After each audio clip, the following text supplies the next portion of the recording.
কথা বুঝলেন কি বলি? যে বেয়াদবি যে করেছে শাস্তি সাথে সাথে সাথে আল্লাহ পাক দিয়েছে।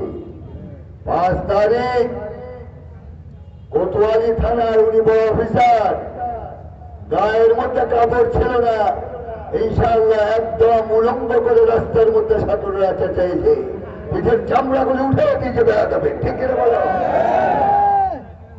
এই জন্য বেয়াদবি করবেন না, খবরদার। কোরআন হাদিসের সাথে বেয়াদবি করা, আল্লাহর সাথে বেয়াদবি করা, ঠিক কিনা? বেয়াদবি করবেন তো? আল্লাহ আমাদের তৌফিক দান করুন, আমিন। এই জন্য কোরআন শুনলে মানুষের ঈমান বেড়ে যায়, এটা আল্লাহর কথা। কোরআন শরীফ শুনলে কি হয়? ঈমান বেড়ে যায়। আলহামদুলিল্লাহ বলুন, আলহামদুলিল্লাহ বলুন। আল্লাহর জমিনে